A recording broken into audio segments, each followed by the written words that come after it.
नमस्कार दोस्तों, जय श्री कृष्ण। कैसे हैं आप सब?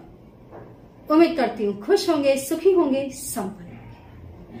जो भी हमारे व्यूअर्स हैं, सब्सक्राइबर्स हैं, दुनिया में जहां भी हैं, हमेशा खुश रहें, सुखी रहें, संपन्न रहें। दोस्तों, आज जो जानकारी मैं आपको देने के लिए जा रही हूँ, बड़े ध्यान से उसे सुनिएगा। हो सकता है कई बार ऐसा होता है दोस्तों, कोई एक ऐसे शब्द, कोई एक ऐसी जानकारी जो आपके कानों में पड़ गई, तो वो जानकारी, वो शब्द हमारे पूरे जीवन को बदल देते हैं। अच्छा भी बना सकते हैं, बुरा भी बना सकते हैं। ये जानकारी इसलिए देने के लिए जा रही हूं कि सच में यदि इस चीज को हमारे समाज में महिलाओं ने, बहन बेटियों ने, माताओं ने करना शुरू किया, खुद की इम्पोर्टेंस को पहचानना शुरू कर दिया,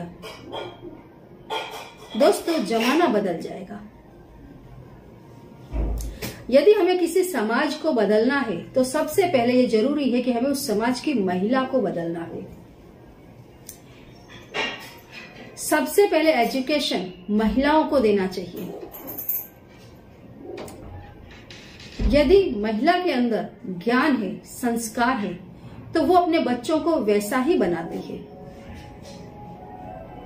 हर जीव की, कोई भी जीव हो, किसी भी योनि का हो, चाहे वो बिल्ली है, चाहे कुत्ता है, चाहे कबूतर है, चाहे वो पोपट है, चाहे कोई भी है, हर जीव की जो पहला गुरु है वो उसकी माता है। बच्चे पर दोस्तों सबसे ज्यादा उस व्यक्ति के कहने की असर होती है जो उसकी माता है। बच्चा वही करता है जो उसकी मां करती है ना। महिला की कोख में दोस्तों देश का, दुनिया का, जहान का भविष्य पलता है। जो लोग महिलाओं के साथ क्रूरता करते हैं वो उनके साथ करते हैं, ये वो समझ रहे हैं, लेकिन उस क्रूरता का जो रिजल्ट है वो आपको खुद को भोगना है। महिला आपके घर में भोजन बना रही है, जैसी उसकी सोच होगी वैसा भोजन बनेगा। तो महिलाओं को आपको कैसा बनाना है ये आपके हाथ में है। कई परिवारों में देखा, लड़का है तो उसको शिक्षा देनी है, उसको पढ़ाना लिखाना है, क्योंकि लड़का पढ़ेगा लिखेगा नौकरी करेगा तो हमें पैसा देगा।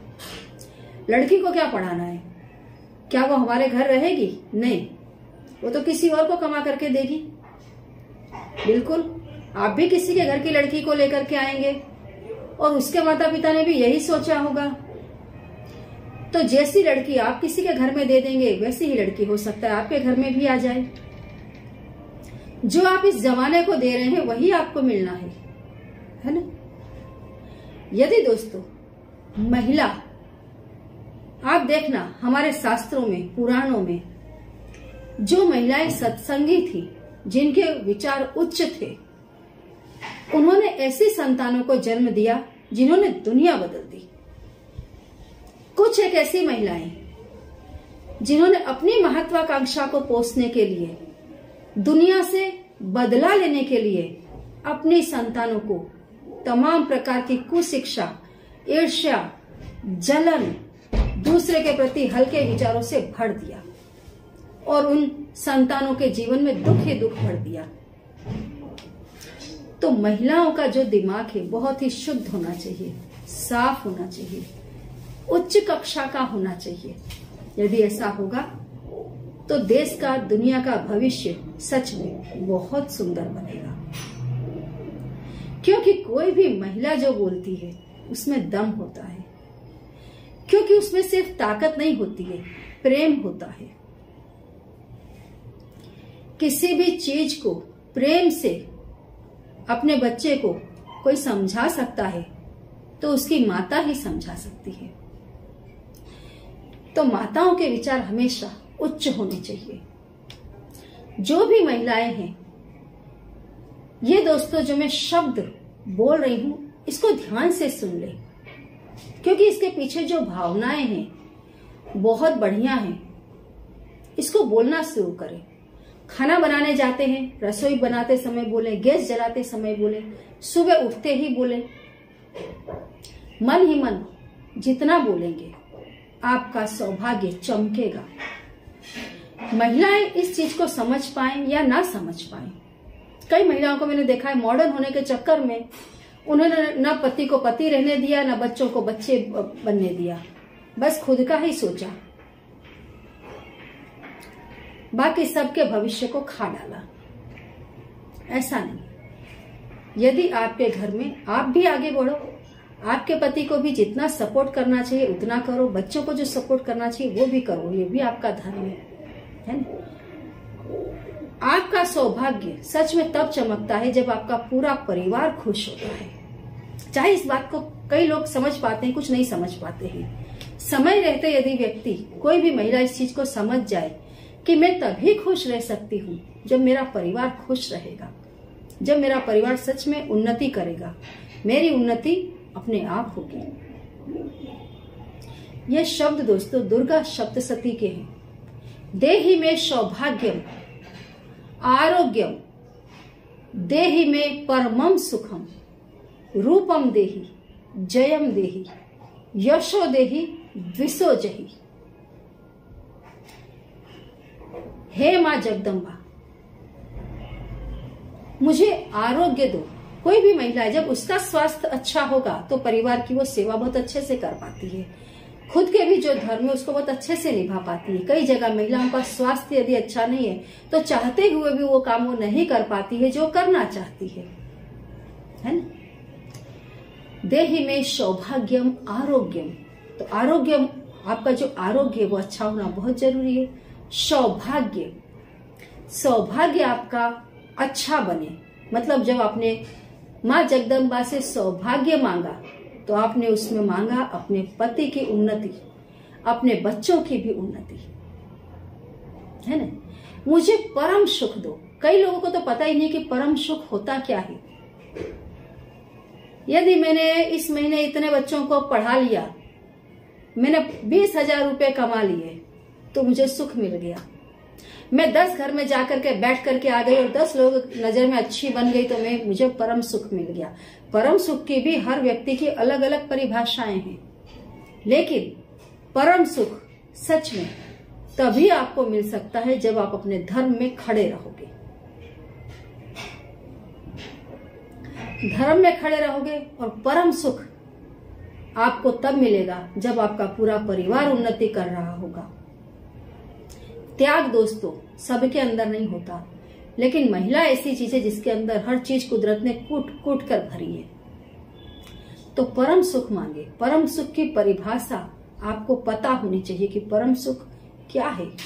कई लोगों को स्वर्ग में जाकर के परम सुख मिलता है, कई लोगों को कीचड़ में पड़े पड़े परम सुख मिलता है। तो ये आपके नेचर पर भी डिपेंड करता है कि आप परम सुख किसको बोलते हैं। प्रहलाद जी ने एक बार दोस्तों खूब तपस्या की, ब्रह्मा जी को मना लिया। ब्रह्मा जी ने कहा मांगो, क्या मांगते हो? उन्होंने कहा मैं ये चाहता हूं कि इस पृथ्वी पर कई जीव बहुत दुखी हैं, कई प्रकार के रोग हैं, बीमारी है, गरीबी है और तरह तरह की तृष्णाएं लोगों के अंदर भरी है जो पूरी नहीं होती है, फिर वो गुमनामी में खो जाते हैं। तो मैं चाहता हूं आप तमाम जीवों को स्वर्ग में स्थान दे दो, क्योंकि स्वर्ग में सब कुछ है। ब्रह्मा जी ने सोचा ये बेचारा प्रहलाद, इसको पता नहीं है कि जीव कैसे होते हैं। ब्रह्मा जी ने कहा तथास्तु, मैं सबको स्वर्ग में जगह दे दूंगा, जाओ पहले पूछ करके तो आओ कि कितने लोग स्वर्ग में जाना चाहते हैं। प्रहलाद ने कहा अरे ऐसा कौन सा जीव है जो प्रहलाद जो स्वर्ग में जाना नहीं चाहेगा। ब्रह्मा जी ने कहा जाओ पहले पूछ करके आओ, जगह में दे दूंगा। प्रहलाद जी निकले। कुछ लोगों ने हाँ कहा, कुछ लोगों ने ना कहा। ना कहने वालों पर उन्हें बड़ा आश्चर्य हुआ कि ना क्यों कह रहे हैं, स्वर्ग में जाना है, इस नरक में रहना इनको पसंद है, स्वर्ग पसंद नहीं है। आगे बढ़े आगे बढ़े, कुछ लोग तैयार होते गए, सबका झुंड बनाते गए। उन्हें रास्ते में सुअर मिल गया। सुअर जो गंदगी खाता है, कीचड़ कादव में रहता है। प्रहलाद ने बड़े उससे कहा चलो स्वर्ग में चलना है। बोले कहाँ? बोले स्वर्ग में। अच्छा चलना है ना, मतलब प्रहलाद जी को तो बड़ी खुशी थी कि ये इतना नरक में जी रहा है। उन्हें बड़ी खुशी में कहा स्वर्ग में मैं तुम्हें लेकर के चलता हूँ, चलो। बोले हाँ चलूंगा। बोले चलोगे ना? चलूंगा। लेकिन है क्या स्वर्ग में? अरे जो चाहोगे सब कुछ मिलेगा वहां पर। क्या क्या मिलेगा बताओ तो, पहले बता दो फिर चलता हूँ। जैसा भोजन चाहो वैसा भोजन मिलेगा। अप्सराएं हैं, सुंदर सुंदर वाटिकाएं हैं, पुष्प है, लताएं हैं, बहुत अच्छा वहां का माहौल है, देवी देवता है। प्रहलाद जी तो लगे बताने स्वर्ग में क्या क्या है। इस सुअर ने बीच में रोक कर कहा रुको रुको रुको रुको, जो मैं कहता हूँ वो है क्या? ये जो लैट्रिन पड़ी है, कीचड़ कादव, ये है स्वर्ग में? प्रहलाद जी ने कहा नहीं, तो मैं नहीं जाऊंगा, मुझे तो ये चाहिए। प्रहलाद जी को सच में समझ में आया कि ब्रह्मा जी ने क्यों कहा था कि क्या सारे जीव आएंगे स्वर्ग में, क्योंकि उसका परम सुख ही वो था। तो कई बार कई महिलाओं को पता ही नहीं होता कि परम सुख होता क्या है। सबसे पहले परम सुख की परिभाषा देखें और भगवान से, मां जगदम्बा से प्रार्थना करें मुझे परम सुख मिले, है ना? अच्छा सा रूप मिले। रूप बाहर से भी दोस्तों अंदर होना चाहिए और अंदर का भी रूप आपका अच्छा होना चाहिए। जब भी इंसान किसी सुंदर चीज को देखता है, सुंदर सुंदर फूलों को देखता है, सुंदर सुंदर चीजों का, तो अंदर से खुश हो जाता है। सीता माता सिंदूर लगाती थी, क्यों? रामचंद्र जी खुश होते थे। जब भी शादीशुदा महिला खूब अच्छे से तैयार होती है, श्रृंगार करती है, क्यों करती है? कि पति खुश हो, ताकि पति का मन बाहर ना भटके, है ना? तो रूप मांगे, ऐसा रूप जिसको देखकर पति खुश हो, जिसको देखकर बच्चे संतान खुश हो। कई महिलाएं अपने रूप को बड़े बेदर्दी से कुरूप बनाकर घूमती रहती हैं, तो ऐसा ना करें। हाँ, फिर ऐसा भी नहीं है कि सुंदर बनने के चक्कर में अतिशय अति सर्वत्र वर्जते। तो अपना रूप अच्छा रखें, सुंदर रखें, सौम्य रखें, स्वच्छता पूर्वक रखें। हर जगह मेरा मान हो, सम्मान हो, मेरे शत्रुओं का नाश हो। वो शत्रु बाहर भी हो सकते हैं दोस्तों। शत्रु बाहर से ज्यादा इंसान के अंदर होते हैं। खुद के ही अवगुण ये बाहर जाए, इन शत्रुओं का पहले नाश होना चाहिए। तो दोस्तों ये है इसका मतलब। देहि में सौभाग्यम आरोग्यम, देहि में परमम सुखम, रूपम देहि जयम देहि, यशो देहि द्विसुचहि। इसको जो भी महिला जितना ज्यादा बोलेगी दोस्तों, दुनिया बदल देगी, हमेशा खुश रहेगी, पैसों में खेलेगी, पूरा परिवार की उन्नति होगी। बोल करके देखिए और मन से बोले। जय श्री कृष्ण।